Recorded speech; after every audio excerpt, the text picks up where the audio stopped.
Hello everyone, my name is Stanley St. Rose, and today we're going to be talking about Our Vanishing Night, written by Verlyn Klinkenborg. Now, before I go into summary analysis of this work, please remember to leave a like, subscribe, and or comment so that the channel can continue to grow. Tell your grandmother, your granddaddy, your siblings, your brothers and sisters. Let them know about this summary, about the essay we're going to be talking about. It's going to help them, and it's going to help me. Do all that. So let's get into the summary and let's talk about Our Vanishing Night by Verlyn Klinkenborg. It's a very interesting essay. It's a very interesting piece. Basically, what he's talking about in this essay is pretty much light pollution. He takes us back to the past and he tells us that in the past, major cities around the world, they didn't have street lights, they didn't have massive buildings that lit up the sky at night. In the past, everybody had a candle or a lamp or something like that. When the sun goes down to brighten their way. But now we have these massive cities in every single corner of the earth. And at night, these cities are bright. These cities are pretty much these balls of light every single place on earth. Cities, cars just zooming here and there. Every car, it has front lights and back lights and all types of lights. Streets are lit up. There's street lights. There's security lights. There's porch lights. There's house lights. There's lights everywhere. Even at night. At night doesn't even seem like night anymore because it's so bright. It almost feels like day.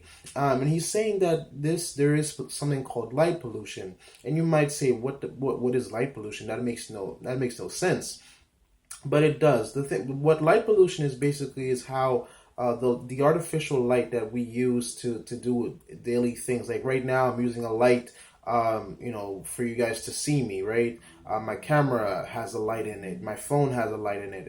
Everything you have has a light in it. And he's saying like all these artificial lights that we use in the home, outside the home, it's pretty much bothering ecosystems. There's a lot of animals that this bothers. It ruins because animals, a lot of birds, a lot of insects, a lot of animals, what they do is they function by the way that the earth functions, by the way that nature functions, by the way that the sun and the natural light functions. And so when we have all these natural lights, these animals get confused because it might be in the middle of winter and it's extremely bright at night, and they might think, okay, maybe it's time for me to start moving and find a new place to stay, or just migrate somewhere because there's light now, and that means that the weather is about to change or something like that. So animals pay attention to weather, they pay attention to how nature is moving. And when we have we have these major cities casting these massive amounts of light, they make birds, frogs, all these types of animals, they don't know what to do. A lot of them die for no reason because their natural ways are just disrupted, and they don't know when to reproduce, they don't know when to hibernate because there's just so much light in the street and it's just ruining their natural rhythm. And Verlyn Klinkenborg, he's even saying that all this light is even bothering us because back in the old age or before the 21st century, we had cities, but they weren't as lit up as they are now. We had towns, but they weren't as lit up, as they are now. People went to sleep longer.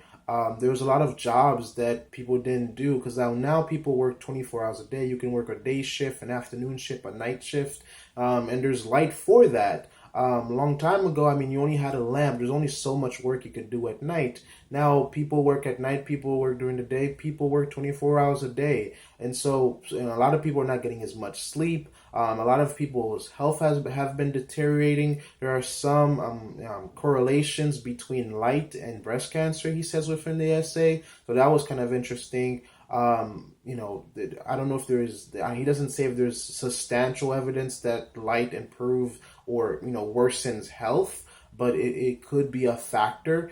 It's the thing is like human beings, we have all these inventions, we have all these tools to make our lives better, but they could also be affecting the way that we exist because we're just not a part of nature. We've kind of literally, technically we're still part of an ecosystem on Earth, but we've taken ourselves away from nature and creative tools and devices that are pretty much, they're changing the world. Long time ago, the world used to change itself through the natural way, or nature used to change itself through natural pathways. But now, because of our technologies, we are changing the way that animals behave, and they kind of literally have to. They're ripple effects. Whatever human beings do, whatever governments do, animals just have to adapt to the way that humans live. I mean, the rats of New York City, they had to adapt. The birds of New York City, the birds all around the world, they had to adapt. They, now, you're seeing birds and all the types of flying creatures eating from dumpsters and garbage cans. They had to adapt because we took away the other ways that they used to eat, their natural hunting patterns away from them, and now they're hunting in skyscrapers, and they're making their nests in buildings, and they're figuring out ways to survive. And so Verlyn Klinkenborg is kind of saying that we've changed the world. It's affecting animals. It's affecting us, and we were kind of taken away from thinking about our natural place in the universe. Because a long time ago, when it's nighttime and there weren't any major cities, you could go out outside of in your yard or in your house and just look up at the night sky and just see the stars and see the universe around you. This is before like major cities and factories and pollution, all that kind of stuff. The skies were clear enough. The skies were visible. You had some visibility, so you could see the stars, you could see the universe around you could even see planets at times. But not anymore, because of pollution, because of the light that is cast from cities and major municipalities. You can't see the universe that you are part of anymore, and you've kind of like pretty much lost connection to what life is and what our existence is, because you're supposed to kind of like, he's trying to say, like, Verlyn Klinkenborg says that we're supposed to compare our lives to the grand universe out there, and kind of reflect on that, but we really don't, because we're so busy. We're advancing, we're worried about our money, our technology, our lives, our cities, our light. And it's something that's quite significant in terms of analysis. This essay kind of like, it's trying to tell us that, light pollution is something that's serious. It's affecting animals, it's affecting us, it's affecting our world. But it's something that we could change. It's something that, you can change light bulbs, you can change street lights, you can lower, you can change the light sources of major buildings and major skyscrapers to help birds out. It's probably the most easiest thing to do in terms of pollution, because we can really lower our light consumption, and that's something you can do to change the impact of light pollution on the world.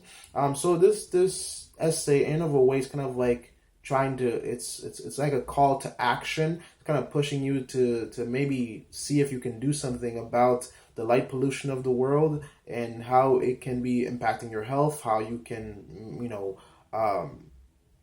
do something to help out your health in terms of light pollution, and help out the world. So, very interesting essay. Makes you think about reality, makes you think about the world around you, and something as simple as light. It makes you think about that, and also our place in the universe and how we've kind of gone away from that.